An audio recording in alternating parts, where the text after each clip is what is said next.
Chapter 7 from Gonzo Education. Mom. 2 weeks after Michael stole the car, Mom and I took a plane to Kansas. Before we left, our sisters came over and took most of her clothes, jewelry, and family photos. They acted like it was Christmas morning. Mom didn't even seem to notice as they rummaged through her things. She was happy they were getting married, but she never did get an invite to either of their weddings or see her daughters again. Seeing her twin girls that day cheered her up, and she had a bit more pep in her step before we left.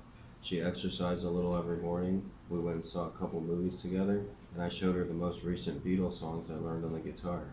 For a second, I thought everything was going to be okay, but as soon as we got to the airport and our plane took off the ground, she started acting crazy again. We were on a weekday flight to Kansas, and we had the whole cabin to ourselves. At one point, there was a bit of turbulence, and Mom started screaming prophecies while manically laughing. I thought we were going to die, and I closed my eyes and prayed. When we finally landed in Kansas, we called her brother from the airport and were surprised and upset to hear that Michael had left with the car that morning, not fulfilling his side of the bargain. Mom and I were looking forward to seeing Michael, and more importantly, we needed a car to drive around Kansas. As soon as he heard you guys were coming, he went back to Texas, her brother said. He said Kansas wasn't right for him and he'd give the car back when he got back to Texas and found somewhere to live. We took a cab from the airport to her brother's house, and I already knew things were going to suck. It was cold, overcast, and I didn't see anything even remotely exciting. The only thing I noticed on the drive from the airport to Mom's brother's house was a Kansas City Chiefs flag facing the highway, hanging from someone's backyard.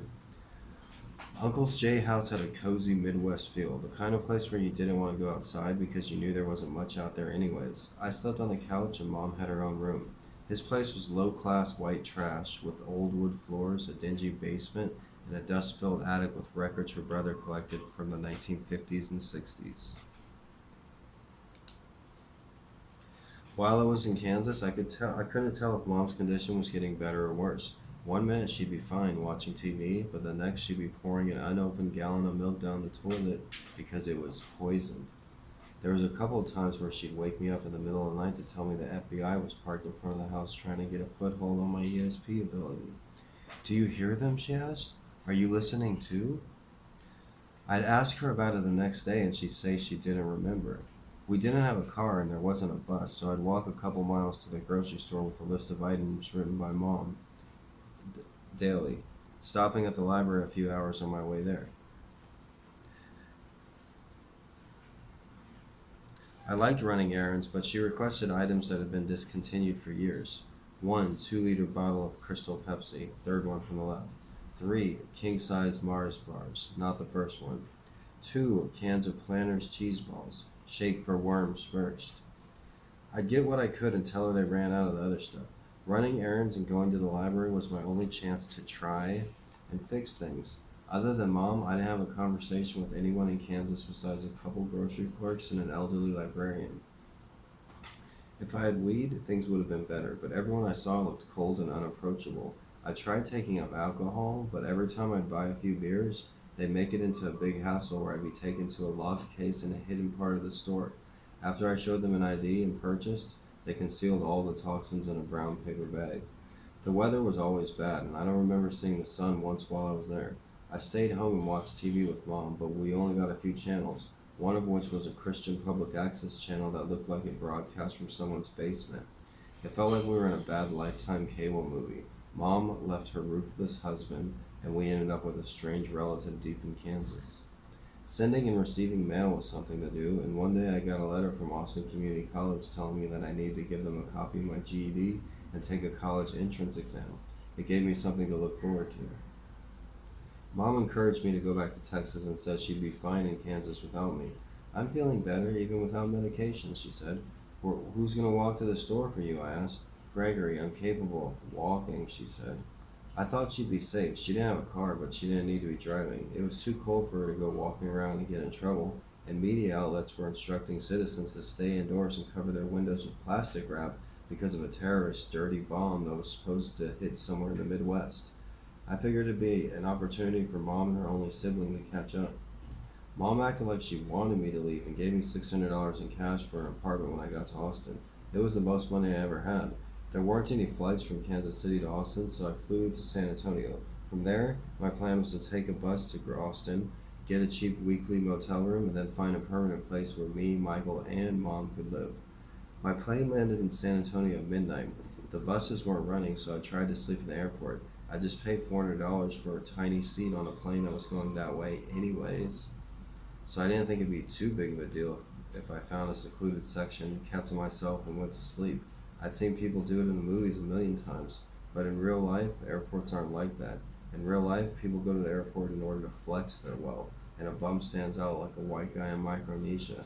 Most airports have paid security staff whose primary responsibility is to catch smucks trying to sleep in their airport.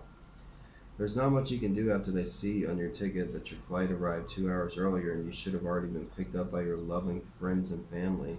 That first night back in Texas, I got about an hour and a half of sleep before they showed me to the exit. The only place I knew nearby was a drainage ditch we used to smoke weed in when we were working with the newspaper. Not even sleeping in a ditch could bring me down. I had a future in college on the horizon, money in my pocket, and I was on familiar stomping ground. It was too cold to sleep, so I stayed up all night chain smoking Marlboro Reds and keeping warm with discarded newspapers. As soon as the sun came out, I crawled out of the gutter and treated myself to 4 bean and cheese tacos smothered in raw onions. Then I caught a bus to the downtown Greyhound station where I bought a one-way ticket to Austin. Before my bus left, I found a guy to sell me a joint, which I smoked with him in an alley.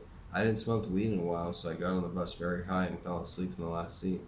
The plan was to catch up with Michael in the car, and then we were going to drive to Austin to find somewhere to live. But a few days before I got to San Antonio, he decided to drive to Colorado to get our sister's advice on what to do about Mom. He ditched me and I was alone. It wasn't until I got to Austin that I realized Michael and the car weren't there. I got nervous and began walking up and down unfamiliar streets with my huge backpack not knowing what to do. Finally, I took a bus down Old Horse Street to all the cheap motels on the side of I-35. I studied the outside of each one until I decided on one with the least amount of pimps and prostitutes hanging out outside. The room was better than I expected. I felt like I just won the homeless lottery. There were 2 beds, ESPN, HEBO, and a full-size kitchen. I walked to HEB, bought a bunch of junk food, put on 1980s dance music, and jumped on the bed like a fool. The next day, an ice storm hit Austin and all streets, buses, and highways were closed. If you got stuck outside, you died. I spent a whole week in the motel room drinking hot chocolate, staying warm, and scouring the newspaper's roommate wanted ads. The cheapest room I found was on the east side, and it was the only ad for 2 people. I called Michael in Colorado and convinced him to drive back to Texas to see the place with me. He wasn't thrilled about it, but Mom was letting him use the car and sending us money, so he agreed. The reason the room was so cheap was because it was in a house with a weirdo named Dick. Dick was a hardcore Republican. He had a handlebar mustache and was from Nova Scotia. He was the type of person who'd laugh at everything you say, even if you weren't trying to be funny. Dick worked from home, watched Fox News, and read the Wall Street Journal. He was a fundamental Christian.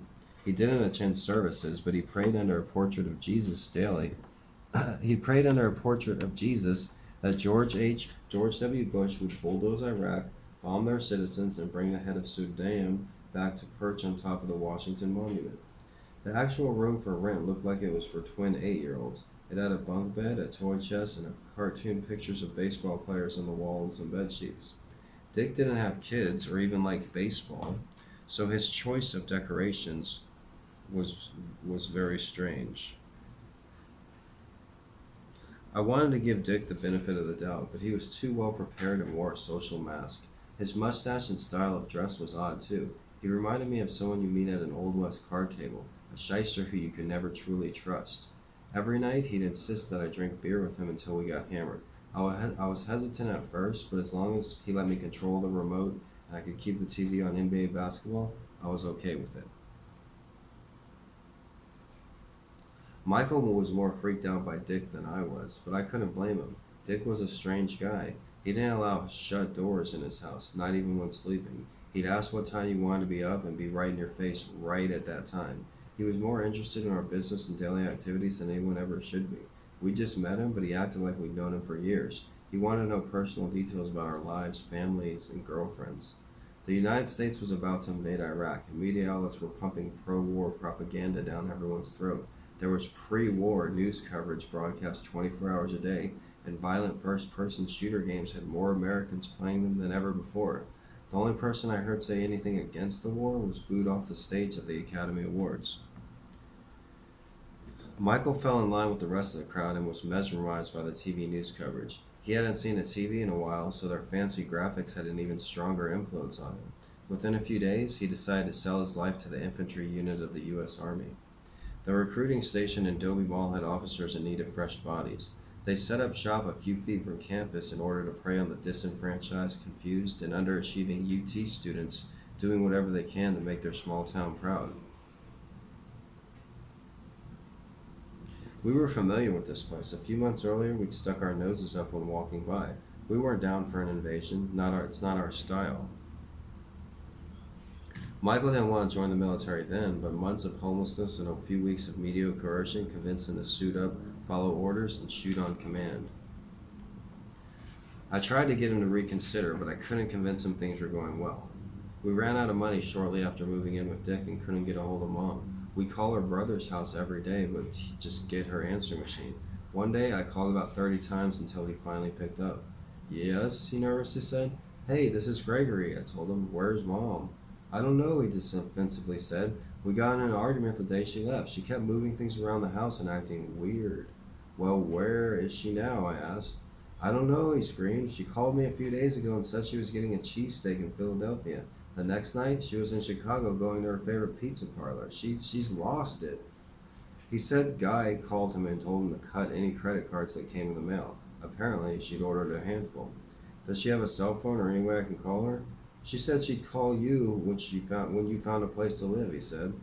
It wasn't the news I expected. I told Michael and beat ourselves up for not being able to help her. The next day, Michael said he had enough Dick and called Janet and Jonathan in San Antonio and asked if he could stay with them before being sent to basic training. The only way to help Mom was with money, so I took the first job I could find, a server position at Golden Corral Buffet on Runberg Avenue, one of the poorest streets in Austin. I've had over 100 jobs in my life, but this was the first and only server position. We were paid $2.15 an hour plus tips. The restaurants catered to poor people who refused to tip, didn't have the money to, or just didn't like me, so I made less than minimum wage.